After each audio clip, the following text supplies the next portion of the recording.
الحمد لله رب العالمين الصلاة والسلام على خاتم النبيين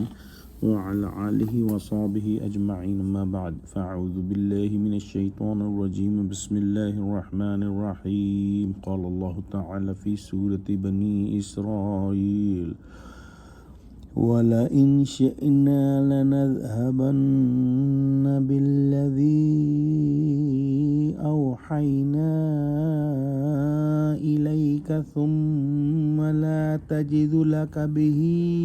عَلَيْنَا وَكِيلًا إِلَّا رَحْمَةً مِّن رَّبِّكَ إِنَّ فَضْلَهُ كَانَ عَلَيْكَ كَبِيرًا۔ ترجمہ: اور اگر ہم چاہیں تو جو کتاب ہم تمہاری طرف بھیجتے ہیں اسے دلوں سے محو کر دیں، پھر تم اس کے لیے ہمارے مقابلے میں کسی کو مددگار نہ پاؤ، مگر اس کا قائم رہنا تمہارے پروردگار کی رحمت ہے، کچھ شک نہیں کہ تم پر اس کا بڑا فضل ہے۔ اللہ سبحانہ و تعالی نے محمد صلی اللہ علیہ وآلہ وسلم کو انسانیت کے لیے قرآن کا عظیم الشان تحفہ عنایت فرمایا، اور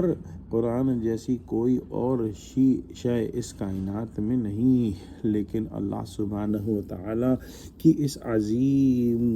رحمت اور اس عظیم تحفے کا لوگوں نے قدر نہ جانی اور اس کو چھوڑ کر دوسرے حسی معجزے مانگتے رہے، لیکن اللہ سبحانہ و تعالی کی رحمت اس قدر وسیع ہے کہ انسانیت کے تکبر، ڈھٹائی اور اس کے جھٹلانے کے باوجود اللہ سبحانہ و تعالی نے قرآن کا تحفہ واپس نہیں لیا، اور یہ قریش مکہ کے لیے قائم رہا اور آج تک ہمارے لیے بھی قائم ہے، اور اللہ سبحانہ و تعالی اس بات پر قادر ہیں کہ اگر چاہیں تو وہ اس قرآن کو دلوں سے محو کر دیں، لیکن اللہ سبحانہ و تعالی کی رحمت ہر چیز کو شامل ہے۔ اسی رحمت کا یہ ظہور ہے کہ قرآن کا عظیم تحفہ جو ہے وہ اب تک قائم ہے۔ اللہ سبحانہ و تعالی نے ان کی خیر خواہی کے لیے عجیب و غریب مضامین بار بار مختلف پیراؤں میں قسم قسم کے عنوانوں سے بیان کیے ہیں، لیکن اکثر احمقوں کو اس کی قدر نہیں،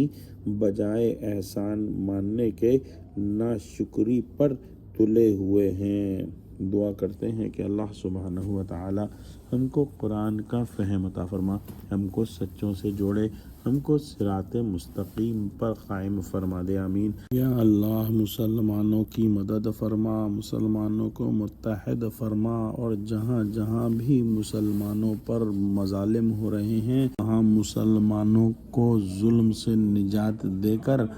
ظالموں کو برباد کر دے، آمین۔ وآخر دعوانا ان الحمد للہ رب العالمین، والسلام علیکم ورحمۃ اللہ وبرکاتہ۔